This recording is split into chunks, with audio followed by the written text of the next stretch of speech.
Riches and titles cannot buy loyalty when death's shadow stretches long. Whispers of a terrible contagion emptied Westford Abbey of its noble blood, abandoning a wealthy patriarch to suffocate alone in his velvet-draped bed. Yet unexpected salvation arrived, not draped in expensive silk, but wearing a stained cotton apron. Anthony Morgan, the Duke of Westford, possessed a fortune that rivaled the Crown's, and an estate that spanned the lush rolling hills of Yorkshire. At 42, he was a man of imposing stature, with silver prematurely dusting his dark hair, a physical marker of the grief he had carried since the death of his beloved wife Victoria 5 years prior. Victoria had perished of a sudden winter fever, leaving Anthony utterly desolate and childless. In her absence, the grand halls of Westford Abbey felt more like a mausoleum than a home. Despite his wealth, Anthony was entirely surrounded by vultures.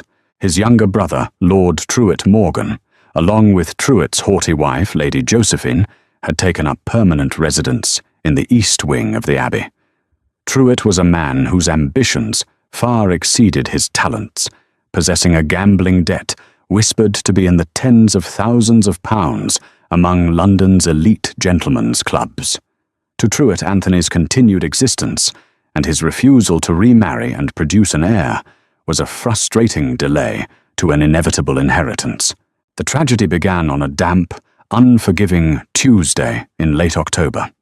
Anthony, who had been in robust health despite his melancholic disposition, was suddenly struck by a violent malady. It began with an aggressive tremor in his hands during dinner, rattling his silverware against the porcelain. By midnight, a terrifying fever had taken hold. His skin turned a pallid, waxy yellow, and he was seized by agonizing abdominal cramps and bouts of delirium. Dr. Horace Ainsworth, a prestigious but arrogant physician, summoned from London, arrived the next morning. After a cursory, almost fearful examination from the doorway of the Duke's bedchamber, Dr. Ainsworth wiped his spectacles, his face pale.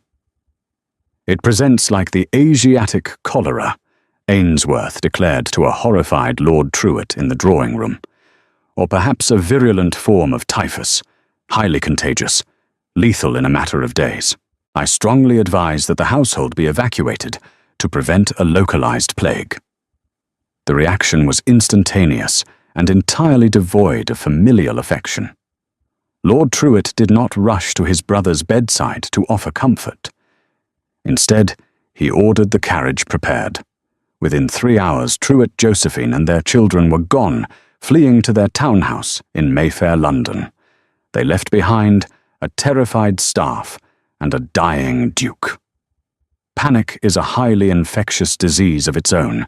Once the family fled, the upper servants followed.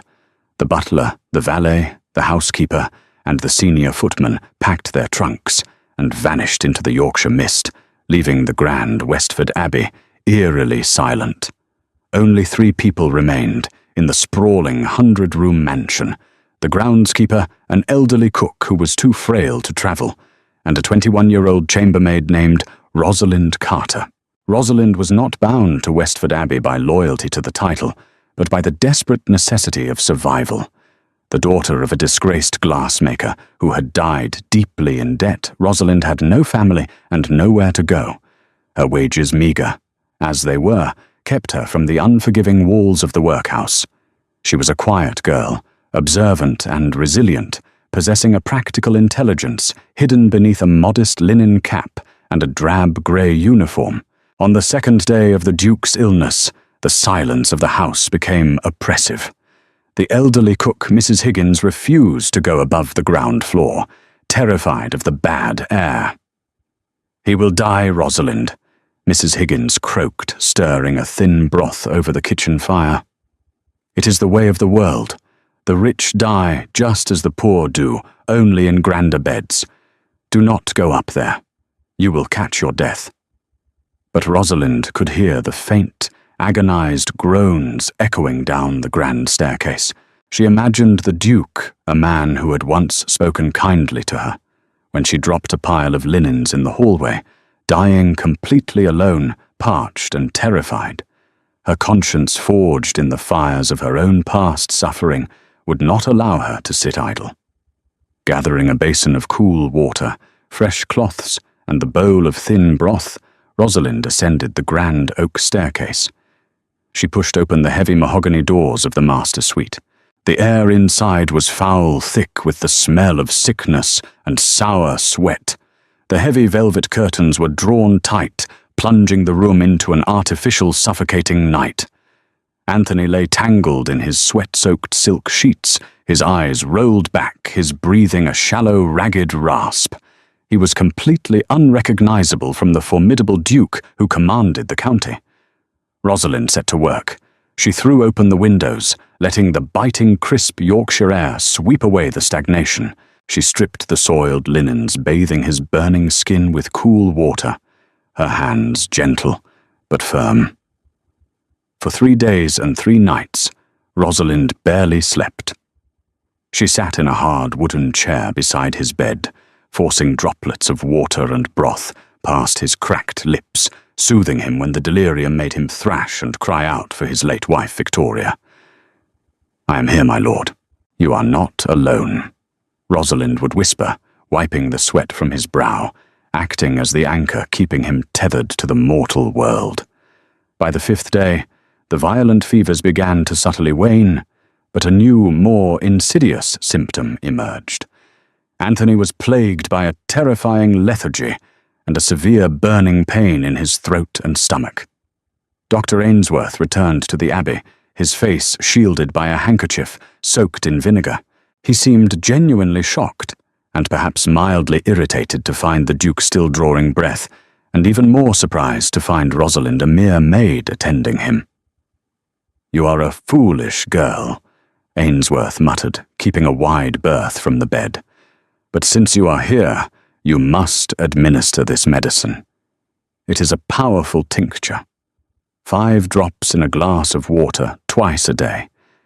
It is his only hope of purging the lingering miasma."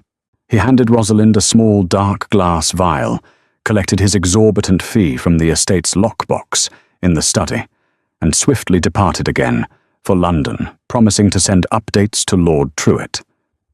That evening, as the grandfather clock in the hall chimed 8, Rosalind prepared the medicine. She uncorked the dark vial. A faint, peculiar odour wafted up, sweet yet sharply chemical.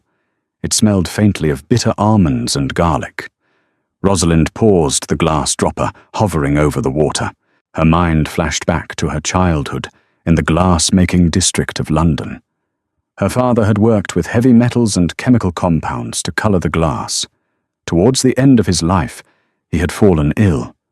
He suffered from severe abdominal pains, a waxy yellow complexion, burning in his throat, and extreme lethargy. The doctors had called it a natural consumption, but the older workers knew the truth.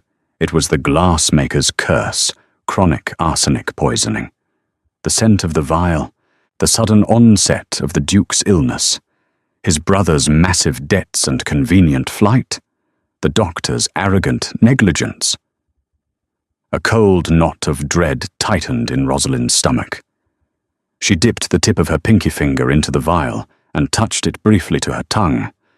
It was intensely bitter and left a lingering, burning sensation on her taste buds. She immediately spat it out into her handkerchief and rinsed her mouth from the water pitcher. It was not medicine. Someone was intentionally poisoning Anthony Morgan.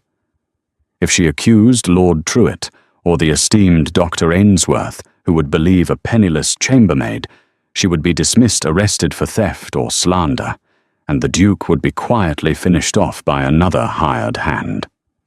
She had to act in total secrecy. Rosalind walked over to the large potted fern near the window and emptied the contents of the dark vial into the soil.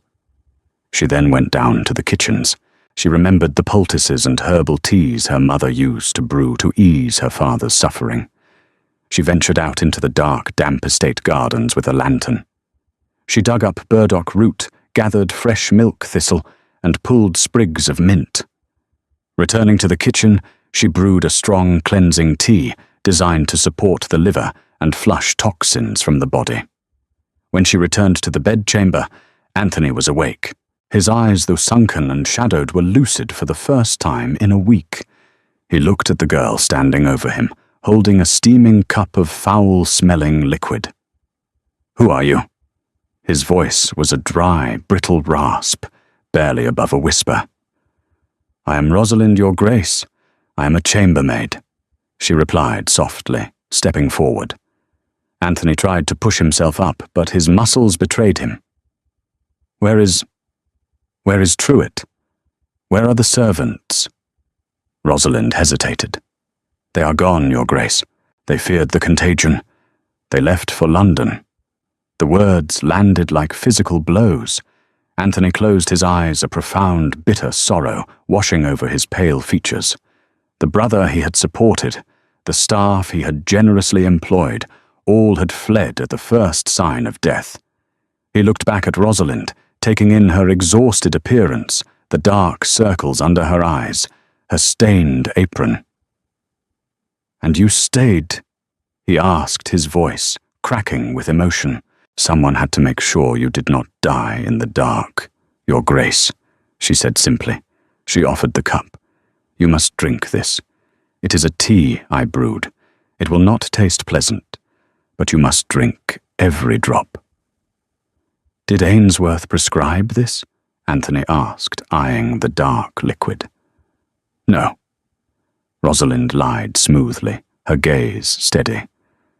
"Dr. Ainsworth's medicine fell and shattered. I had to rely on old remedies.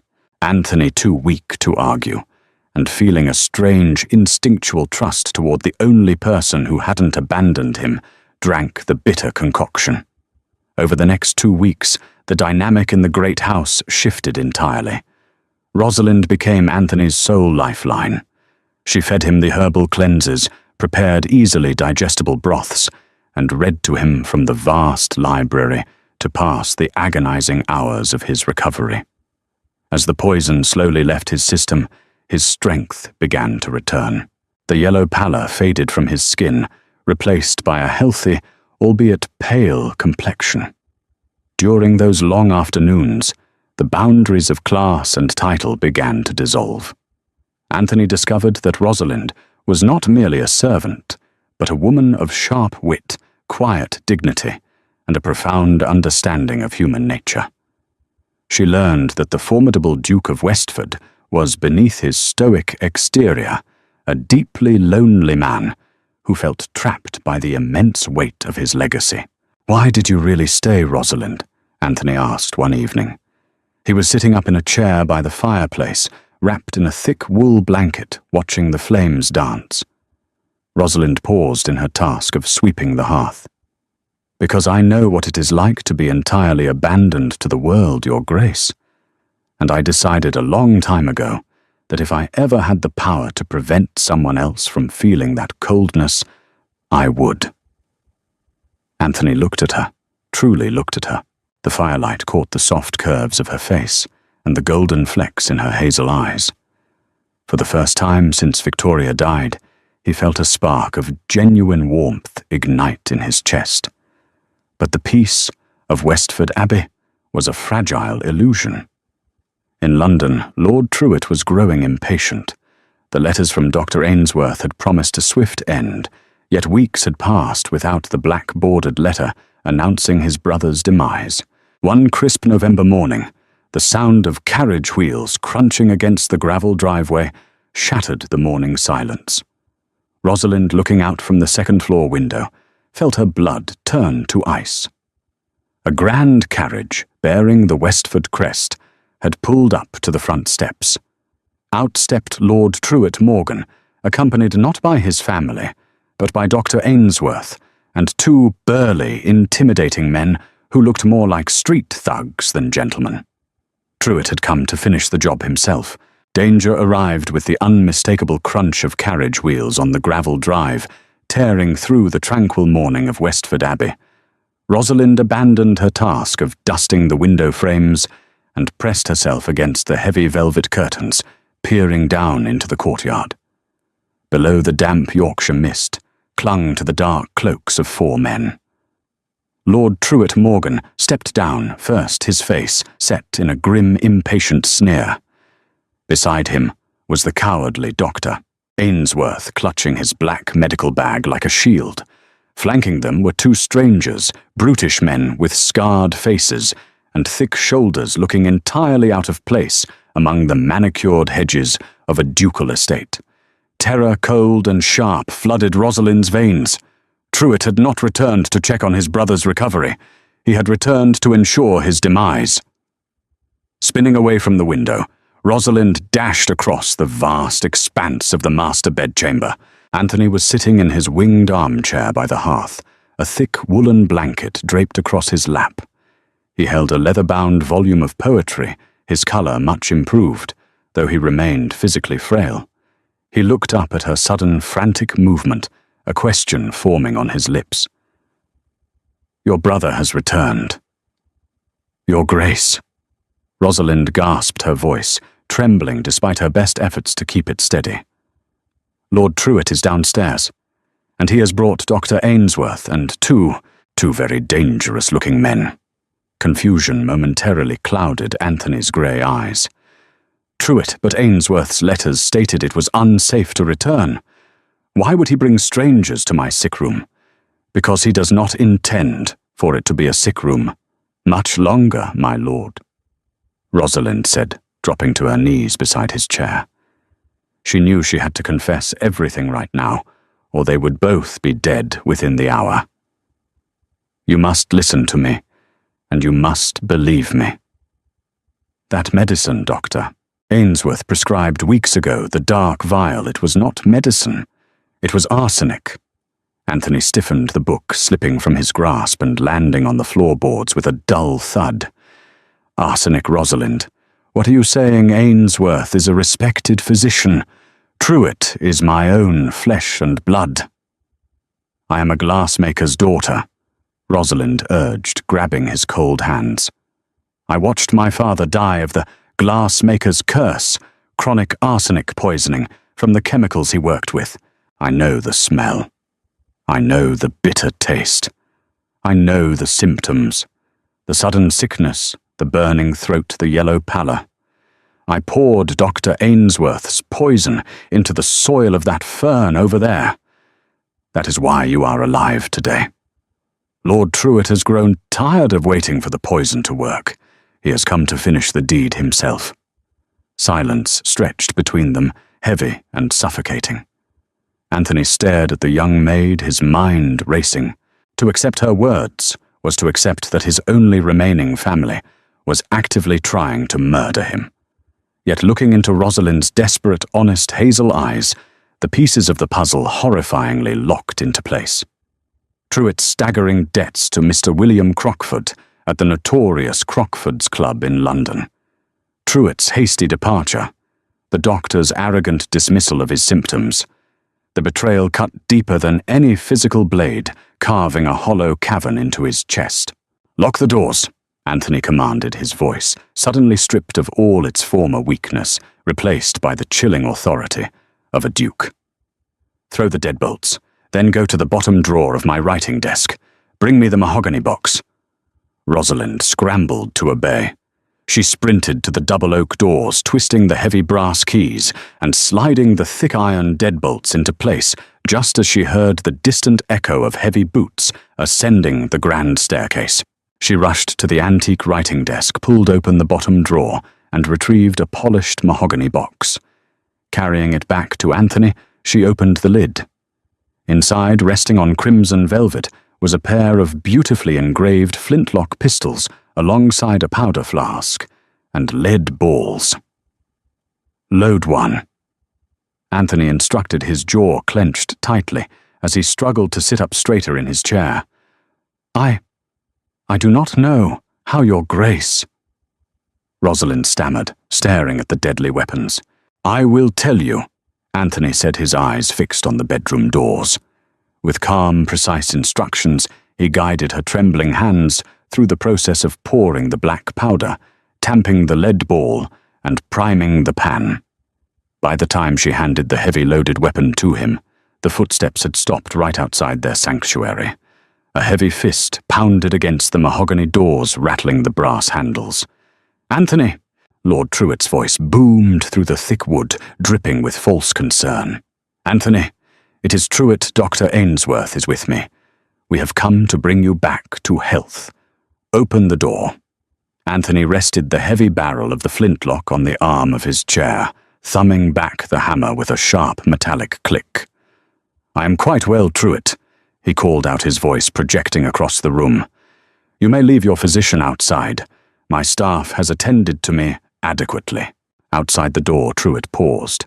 The strength in his brother's voice clearly unsettled him. "Do not be absurd, Anthony. The maid knows nothing of medicine. Unlock this door immediately.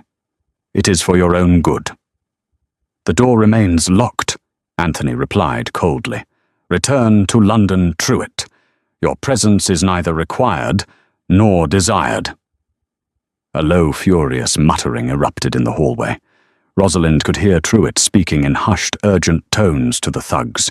Then Truett raised his voice again, abandoning the charade of the loving brother. "Break it down!" he ordered savagely. Heavy shoulders slammed against the oak doors. The wood groaned in protest. Rosalind backed away, her heart hammering against her ribs like a trapped bird. She looked at Anthony. He was frighteningly calm, his eyes locked on the trembling doors, the pistol perfectly steady in his grip. "They will breach it," Rosalind whispered, terrified. "There are 4 of them. Let them try," Anthony replied grimly. "But they will not find us unprepared. 3 days ago, when you mentioned your suspicion of Ainsworth's medicine, I did not entirely dismiss it. I took precautions." Rosalind stared at him in shock. "What precautions?" Before he could answer, a tremendous crash shattered the silence. The wood around the iron deadbolt splintered outward. Another heavy blow followed, and the brass lock gave way completely. The grand double doors swung violently inward, crashing against the walls. Lord Truett Morgan strode into the room, flanked by the 2 hulking brutes, with Dr. Ainsworth cowering in the rear. Truett's face was flushed with triumph, which instantly melted into profound shock when he saw his brother. Anthony was not writhing in his death throes. He was sitting upright, eyes blazing with a terrifying righteous fury, and pointing a loaded flintlock pistol directly at Truett's chest. Beside him stood Rosalind, her chin raised, refusing to cower. "Take another step, Truett, and it shall be your last." Anthony warned, his voice a lethal whisper that echoed in the ruined doorway. Truett froze, eyeing the gun. He forced a nervous, condescending laugh. "Anthony, brother, put that away. You are delirious from the fever. We are here to help you." "Help me into the family crypt, you mean?" Anthony sneered. "I know about the arsenic Truett. I know about Crockford's club. I know you intended to pay your gambling debts with my estate over my dead body." Truett's eyes darted to Rosalind, sheer hatred contorting his features. "You listened to the ramblings of a filthy servant. She is the one poisoning you. Ainsworth, tell him." Dr. Ainsworth stumbled forward, sweating profusely. Yes, Your Grace. The maid has completely mismanaged your care. The medicine I provided was a vital tonic." "The medicine you provided?" Anthony interrupted, his voice dripping with venom. "Is currently resting in the soil of that fern. Should we have an apothecary test it, Doctor? Or should we test it upon you right now?" Ainsworth whimpered and took a step back, hiding behind one of the thugs. Truett, realizing the deception was over, let out a frustrated snarl. "You are a dying man holding a heavy gun, Anthony. Your hand is already shaking. You cannot shoot all of us. Take the gun from him." He barked at the thugs. The men hesitated, weighing their paltry wages against the very real possibility of taking a lead ball to the gut. "You may overpower me," Anthony conceded, keeping the gun trained on his brother. "But it will do you no good. The estate will never be yours, Truett. 3 days ago, I had the old groundskeeper Mr. Bates ride to York. He delivered a letter to the esteemed firm of Farrer and Company, my solicitors in Lincoln's Inn Fields. I have entirely rewritten my will. Truett's face drained of all colour. You lie. I assure you I do not. Anthony smiled a cold, predatory baring of teeth. Should I die under any circumstances deemed unnatural, my entire fortune, the lands, the abbey, and the mining rights, shall be instantly transferred to the Crown and various charitable institutions. You are left with a stipend of £50 a year. Just enough to keep you out of the workhouse, but not nearly enough to satisfy Mr. Crockford. Truett stood paralysed, his ambitious world crumbling into dust. His murderous plot had not only failed, but had entirely disinherited him. Furthermore, Anthony continued, his voice rising in volume, Mr. Bates did not just visit my solicitors. He visited the local magistrate. As if on cue, the heavy thud of multiple boots echoed from the grand staircase, far more disciplined and rhythmic than the thug's arrival. A commanding voice rang out from the hallway. In the name of the king! Sir William Constable, the local county magistrate, strode into the bedchamber, flanked by 6 armed constables. Sir William, a stern man with imposing mutton chops, took in the splintered door, the armed Duke and the cornered men. Lord Truett Morgan. Sir William boomed, holding up a warrant. I have received grave allegations of attempted murder and conspiracy. You, alongside Dr. Horace Ainsworth, are under arrest. The thugs, realizing the game was utterly lost, immediately dropped their weapons and raised their hands in surrender. Truett, completely broken, stared at Anthony with a mixture of terror and pure, unadulterated hatred as the constable stepped forward to bind his wrists. You are a fool, Anthony, Truett spat as he was dragged toward the door.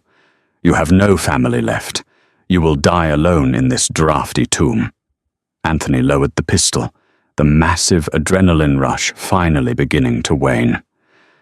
I am not alone, he said softly, not looking at his brother, but at the brave young woman standing faithfully by his side. By Christmas, Westford Abbey was unrecognizable from the tomb it had been in October. The fires roared in the hearths, fresh pine garlands decorated the grand banisters, and a newly hired loyal staff bustled through the corridors. Lord Truett and Dr. Ainsworth were locked away in Newgate Prison, awaiting trial for attempted murder, a scandal that had rocked London high society to its very core. Anthony's recovery was complete. The lingering shadows of grief and poison had been entirely banished from his features. He stood by the massive windows of the drawing room, watching the snow fall over his sprawling estate. He wore a tailored velvet coat, looking every inch the formidable Duke of Westford once again. Behind him, the door clicked open. Rosalind entered, carrying a silver tray with a pot of herbal tea. She wore a new, high-quality wool dress, a gift from Anthony that she had stubbornly tried to refuse. She was no longer treated as a servant, but as an honored guest, and the undisputed savior of the house. You really must stop bringing me tea, Rosalind, Anthony said, turning around with a warm, genuine smile. We have staff for that now. Old habits are difficult to break, Your Grace. Rosalind smiled back, setting the tray down on the low table. Anthony crossed the room, stopping mere inches from her. He looked down into her hazel eyes, the same eyes that had stubbornly kept him tethered to the world when he was ready to drift into the dark.